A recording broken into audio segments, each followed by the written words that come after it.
Item ಯಾವುದೇ ಇರಲಿ try ಮಾಡಿ ಆಚಿ ಚಿಕನ್ ಮಸಾಲಾ. ಶ್ರಮಕ್ಕೆ ಫಲ ಸಿಗುತ್ತೆ ಎಂಬ ಡಿಸಿಎಂ ಡಿಕೆ ಶಿವಕುಮಾರ್ ಹೇಳಿಕೆಯ ವಿಚಾರಕ್ಕೆ ಸಂಬಂಧಪಟ್ಟಂತೆ ಸಿಎಂ ಸಿದ್ದರಾಮಯ್ಯ ಇದೀಗ ಕೌಂಟರ್ ಕೊಟ್ಟಿದ್ದಾರೆ.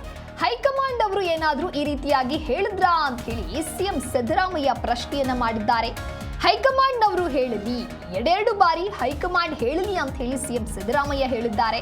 ನಾನು ಈ ಬಗ್ಗೆ ಮಾತನಾಡೋದಕ್ಕೆ ಹೋಗೋದಿಲ್ಲ ಅಂತ ಹೇಳಿದ್ದೀನಲ್ವಾ ಅಂತ ಹೇಳಿ ಪ್ರಶ್ನೆಯನ್ನ ಮಾಡಿದ್ದಾರೆ. ಆದ್ರೂ ಯಾಕೆ ಪದೇ ಪದೇ ಕೇಳ್ತೀರಾ ಅಂತ ಸಿಎಂ ಸಿದ್ದರಾಮಯ್ಯ ಗರಂ ಆಗಿದ್ದಾರೆ. ಪದೇ ಪದೇ ಕೇಳಬೇಡಿ ಅಂತ ಹೇಳಿ ಸಿಎಂ ಸಿದ್ದರಾಮಯ್ಯನವರು ಸೆಟ್ಟಾಗಿದ್ದಾರೆ. ಇನ್ನು ಈ ಹಿಂದೆಯೂ ಕೂಡ ಡಿಸಿಎಂ ಡಿಕೆ ಶಿವಕುಮಾರ್ ಈ ರೀತಿಯಾದಂತಹ ಟ್ವೀಟ್ ಅನ್ನ ಮಾಡಿದ್ರು. ಪ್ರಯತ್ನಕ್ಕೆ ತಕ್ಕ ಫಲ ಸಿಗುತ್ತೆ, ಕಾಯಬೇಕು ಅಷ್ಟೇ ಅನ್ನುವಂತಹ ನಿಟ್ಟಿನಲ್ಲಿ ಒಂದು ಟ್ವೀಟ್ ಅನ್ನ ಮಾಡ್ತಾರೆ. ಅದಾದ ನಂತರದಲ್ಲಿ ದೆಹಲಿಗೆ ಹೋಗಿ ಬಂದಂತಹ ನಂತರದಲ್ಲಿಯೂ ಕೂಡ ಮಾಧ್ಯಮದವರು ಕೇಳಿದಂತಹ ಪ್ರಶ್ನೆಗೆ ಶ್ರಮಕ್ಕೆ ಫಲ ಸಿಗುತ್ತೆ ಅಂತ ಹೇಳಿ ಡಿಸಿಎಂ ಡಿಕೆ ಶಿವಕುಮಾರ್ ಹೇಳಿಕೆಯನ್ನ ಕೊಡ್ತಾರೆ. ಈ ಎಲ್ಲ ಬೆಳವಣಿಗೆಗಳ ನಂತರ ಸಿಎಂ ಸಿದ್ದರಾಮಯ್ಯ ಇದೀಗ ಗರಂ ಆಗಿದ್ದಾರೆ.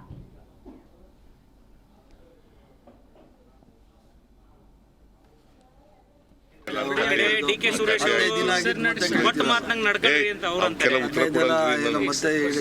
ಹೈಕಮಾಂಡ್ ನವರು ಏನ್ ಹೇಳ್ತಾರೆ ಅದು ಕೇಳೋದು ನಾನು.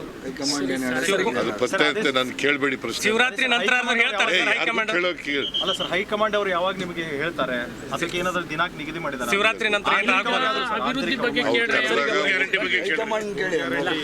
ಬೆಡ್ತಿ ಮತ್ತು ವರದಾ ನದಿ ಜೋಡಣೆ ವಿಚಾರ ಸರ್, ಬೆಡ್ತಿ ಮತ್ತು ವರದಾ ನದಿ ಜೋಡಣೆ ವಿಚಾರ ಸಾಕಷ್ಟು ವರ್ಷ ಪ್ರಮುಖವಾಗಿ ಉತ್ತರ ಕನ್ನಡ ಜಿಲ್ಲೆಯ ಜನರು ವಿರೋಧ ಮಾಡ್ತಾ ಇದ್ದಾರೆ.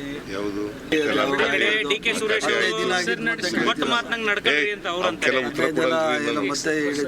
ಹೈಕಮಾಂಡ್ ನವರು ಏನ್ ಹೇಳ್ತಾರೆ ಅದು ಕೇಳೋದು ನಾನು. ಅದು ಪತ್ತೆ ಅಂತ ನಾನು ಕೇಳಬೇಡಿ ಪ್ರಶ್ನೆ. ಶಿವರಾತ್ರಿ ನಂತರ ಅಲ್ಲ ಸರ್, ಹೈಕಮಾಂಡ್ ಅವರು ಯಾವಾಗ ನಿಮಗೆ ಹೇಳ್ತಾರೆ? ಅದಕ್ಕೆ ಏನಾದರೂ ದಿನಾಂಕ ನಿಗದಿ ಮಾಡಿದ್ದಾರೆ? ಶಿವರಾತ್ರಿ ನಂತರ ಅಭಿವೃದ್ಧಿ ಬಗ್ಗೆ ಬೆಡ್ತಿ ಮತ್ತು ವರದಾ ನದಿ ಜೋಡಣೆ ವಿಚಾರ ಸರ್, ಬೆಡ್ತಿ ಮತ್ತು ವರದಾ ನದಿ ಜೋಡಣೆ ವಿಚಾರ ಸಾಕಷ್ಟು ವರ್ಷ ಪ್ರಮುಖವಾಗಿ ಉತ್ತರ ಕನ್ನಡ ಜಿಲ್ಲೆಯ ಜನರು ವಿರೋಧ ಮಾಡ್ತಾ ಇದ್ದಾರೆ. ಯಾವುದು ಡಿಕೆ ಸುರೇಶ್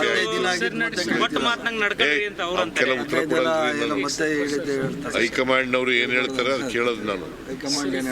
ಅದು ಪತ್ತೆ ಅಂತ ನಾನು ಕೇಳಬೇಡಿ ಪ್ರಶ್ನೆ. ಶಿವರಾತ್ರಿ ನಂತರ ಅಲ್ಲ ಸರ್, ಹೈಕಮಾಂಡ್ ಅವರು ಯಾವಾಗ ನಿಮಗೆ ಹೇಳ್ತಾರೆ? ಅದಕ್ಕೆ ಏನಾದರೂ ದಿನಾಂಕ ನಿಗದಿ?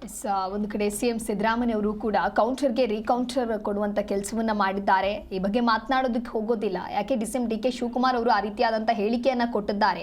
ಒಂದು ವೇಳೆ ಹೈಕಮಾಂಡ್ ಏನಾದರೂ ಆ ರೀತಿಯಾದಂತಹ ತೀರ್ಮಾನವನ್ನ ನೀಡಿದ್ರೆ ಅದ್ರ ಬಗ್ಗೆ ಮಾತನಾಡಬಹುದಿತ್ತು. ಹೈಕಮಾಂಡ್ ಅವರು ಹೇಳಿದ್ರಾ ಅಂತ ಹೇಳಿ 2 ಬಾರಿ ಪ್ರಶ್ನೆಯನ್ನ ಮಾಡಿದ್ದಾರೆ ಸಿಎಂ ಸಿದ್ದರಾಮಯ್ಯನವರು. ಶ್ರಮಕ್ಕೆ ಫಲ ಸಿಗುತ್ತೆ ಅನ್ನುವಂತ ಡಿಸಿಎಂ ಡಿಕೆ ಶಿವಕುಮಾರ್ ಅವರ ಹೇಳಿಕೆಗೆ ಸಿಎಂ ಸಿದ್ದರಾಮಯ್ಯನವರು ಸೆಟ್ ಆಗಿದ್ದಾರೆ. ಆದ್ರೂ ಯಾಕೆ ಪದೇ ಪದೇ ಆ ರೀತಿಯಾಗಿ ಕ್ವಶನ್ ಮಾಡ್ತೀರಾ ಅನ್ನೋದಾಗಿ ಪ್ರಶ್ನೆ ಮಾಡಿದ್ದಾರೆ.